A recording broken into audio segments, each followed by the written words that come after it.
Hey everyone, and welcome back to Joey's Retro Handhelds. I'm Joey, and today we're going to be taking a look at the ASUS ROG Flow Z13 2025, which is this beast of a tablet PC right here. Out of everything that I've ever looked at on this channel, this is by far the most powerful, the most interesting, and the most expensive, all in one very big package. But it is just fully loaded with pretty much everything that you would want from one of these types of devices. And it's super cool in that way. So you probably noticed this is a tablet PC. The keyboard just pops right off. It's using magnets, and it is just awesome. Like, this entire thing is everything that you would ever need from a tablet PC. There is an AI Max Plus 395 processor in here, goes up to 80 watts, 180 hertz screen, 1600p. It is just gorgeous spec-wise. And that basically means you can run games at their highest frame rates on the go. It is absolutely insane. I have not experienced this with a tablet, handheld, anything like that, where you can run even harder to run games at respectable frame rates. This is that fancy Strix Halo that everybody keeps talking about, and it even trades blows with an RTX 4060. It is that powerful. But again, thanks to the beautiful 13.4-inch 2560 by 1600p 180 hertz BRR screen, this is the absolute nicest screen that I have seen outside of an OLED screen. Seriously, out of any non-OLED screen that I have personally seen, this is by far and away the best. When I saw this earlier this year at CES, I was blown away. Having it here in my house to actually test and play with, it's a whole other level. It's fantastic. And it doesn't even matter the application. Games are beautiful, of course, but what if I throw it into portrait mode and I use it to read some crisp manga or comics? Alternatively, for watching movies and shows and so on. For media usage, it is absolutely gorgeous. But then you get back to games, and with the 180 hertz variable refresh rate that you have here, you are flying. If you want to grab an indie, crank it to 180 hertz and enjoy the smoothness, you absolutely can. And then jump back to a modern game, and with the power that you have here, you can enjoy that as well. I know that I'm fully gushing about this, but it is awesome when you get tech like this that is just the forefront of power and everything, because it just makes you giddy about what could come in the future, because that's what this is. This is awesome. Now, for myself personally, I mostly stayed in the performance or silent modes while testing the device, which lowers the TDP quite a bit, but it still lets you play an absolute ton of games at good settings and good frame rates. At 80 watts, the device's fan can get quite loud and all of that sort of thing. And I prefer a quiet environment when I'm playing my games. And in most cases, this absolutely is quiet, especially on silent and performance mode. And I rarely felt the need to ever move out of those modes. Now, the model I have here is the 32 gigabytes of RAM option with the 1 terabyte SSD inside of it. There are a few ports on the side of the device. There's a headphone jack, HDMI 2.1, USB 3.2 Type A, 2 USB-C ports with 40 gigabyte per second output, and a micro SD card reader. Overall, outside of an Ethernet port, this is fully loaded, but it does have Wi-Fi 7 and Bluetooth 5.4, so you probably don't even need an Ethernet port considering those specs. Now, this does have USB 4 ports, like I mentioned. That does mean you can connect an eGPU. What is funny about that is I have an eGPU. It's the GPD G1 2024. It's the RX 7600M XT GPU. This trades blows with that for the most part. There is absolutely no point in me doing a test with the eGPU because of how powerful this thing is. So it means that I actually need to get a new eGPU at this point to do testing for future devices if this is what we're going to be getting, because it is on par with an eGPU that you use on handhelds. It is that powerful. It's that crazy. Now, this entire thing feels very premium in a lot of ways. You are getting exactly what you're paying for with the actual feeling of this device. And it's also pretty heavy, at about 3-ish pounds with just the tablet, not including the keyboard. So you're going to have to be aware of what the limits are for weight and all that sort of thing, but it's not terrible if you're going to use it as a normal laptop. It's just heavier than most would expect. There's an included kickstand at the back, which is sturdy and lets the tablet go into different positions, which is good. And it lets you also see the nice RGB window right at the back that you can customize if you want to. I personally wish it was brighter. That is my only negative. I really like the RGB window. Now there is a 70 watt-hour battery inside of here, which I did do a few tests on. If I was just browsing the web, not doing much on silent mode, I would get about 8 hours or so of battery life.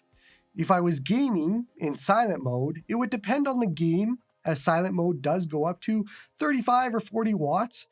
And if it was a 10 watt game, I would see about 6 or so hours, but a full 35 or 40 watt game, and I would get about an hour and a half to 2 hours max. Cranking it to the full 80 watts, and you're going to see under an hour of battery life. Overall, I think just using it in either silent or performance mode is more than enough for what you get here. Now, I did have some trouble using my own chargers to charge this thing. You might be wondering what this big thing in front of me is. This is what comes with it. It is a 200 watt laptop charger. As you can see, it is very bulky and all that sort of thing. Now, I have a 160 watt charger that I use for other devices with the USB-C output. That did not work, would not let me charge it properly. This is the only thing I have in my house that actually works to charge this, and it comes with the device, of course, and it has its own little proprietary DCI-in sort of charging port, so it's very different. I don't know if you could find like a 200 watt, 240 watt charger and if that would work with this, but for what I've been doing, I've had to use their included bulky big charger. Now, I did find the keyboard and the touchpad to be pretty easy to use. It is backlit with RGB, and it felt good to use in most situations that isn't directly on your lap. The lights are fairly dim. I do wish they were brighter, but it is a nitpick. My usual problem with tablet keyboards like this is my lap usage. I find it to not be completely sturdy as a laptop, which obviously makes sense because it's a tablet and a keyboard. And it is sort of the same here.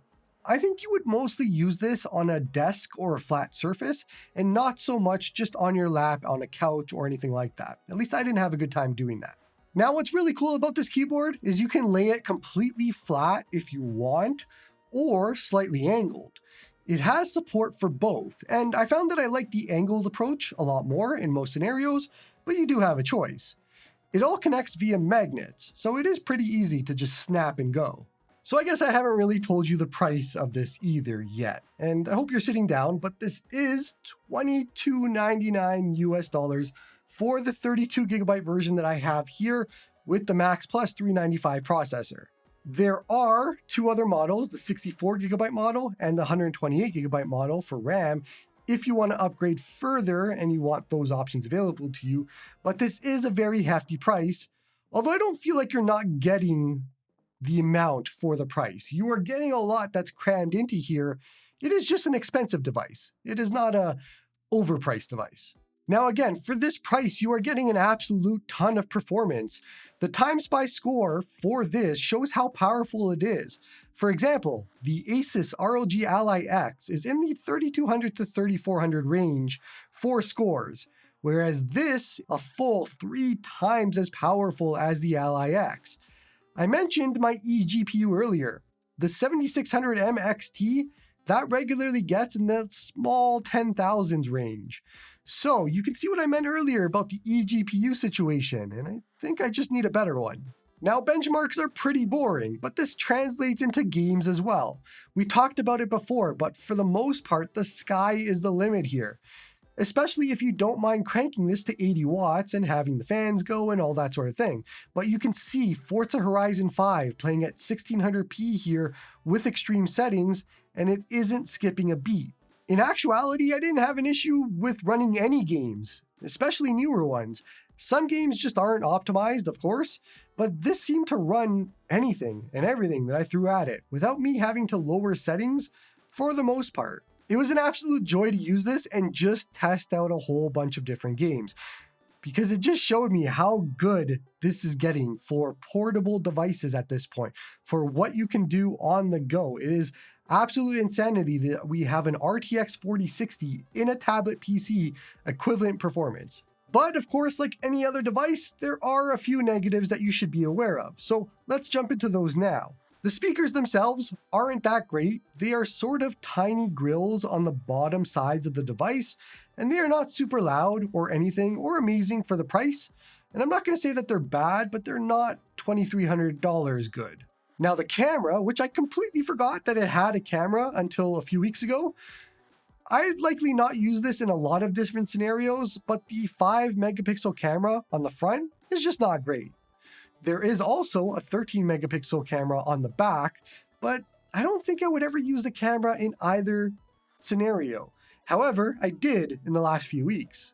So it just ended up being a scenario where I was testing this device and I had to do an interview for an article, and I decided to use this and with the camera in the front and everything to do that interview. What I found was because of how this is angled, you have to really get up and over for the camera to see you. Otherwise, if you were sitting back normally at a desk, it's not going to see you. Your face is all the way to the end. And because of how the kickstand is, you can't really put it like a normal laptop and put it facing forward. So long story short, I found myself doing that interview, going up and over, trying to look down on the screen so the camera would catch me.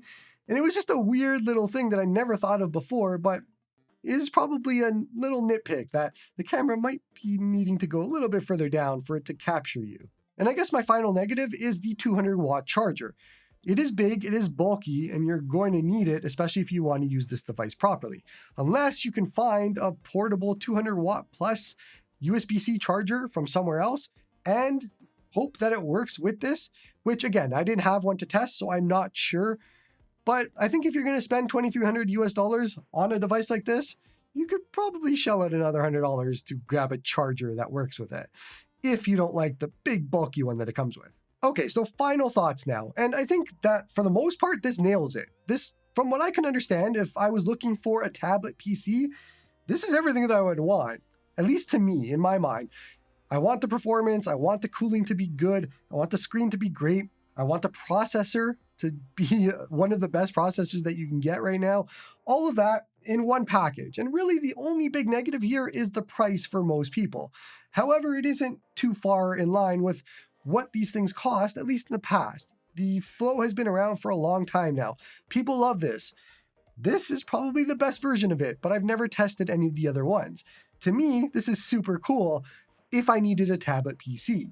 And I think that's where it comes around for myself personally is I don't use devices in that way. My use cases are mostly on the couch, and so I need something that works really well there. For this to work, I think you need a flat surface. You need a desk. You need to be on the go. If you're heading to coffee shops, if you're heading to the airplane quite a bit, all that sort of scenario, I think this works out well. But for a scenario where you're mostly on the couch, mostly in places that don't have a flat surface, that's where this falls apart, and that's where it doesn't work for myself. But there are a ton of people that are looking for tablet PCs, I think, nowadays, and this kind of nails it from every aspect. I think my takeaway from this is I cannot wait until we see this processor in handhelds. Whether that's going to be a year, 2 years, 3 years, however long it takes to get a TDP down to the 10, 15 watt range with this processor and everything that it can do, that'll be amazing. That'll be really cool. And it just shows you how far we have gotten in the last few years when we go from something like the Steam Deck to what you can do on a device like this now. So that's going to be it for this one today. Let me know in the comments below. Are you a tablet PC type of person, or did this convince you to become one? I am very curious to know what your use cases are for devices like this and how you make it work for you. Maybe you can convince me on that one, because I'd love to know how I can make it work. Don't forget to like and sub to help the channel grow. Come join me on the Discord to talk all about retro handhelds and tablet PCs, I guess now. Support me on Patreon if you like my stuff. And hope you all have a good one.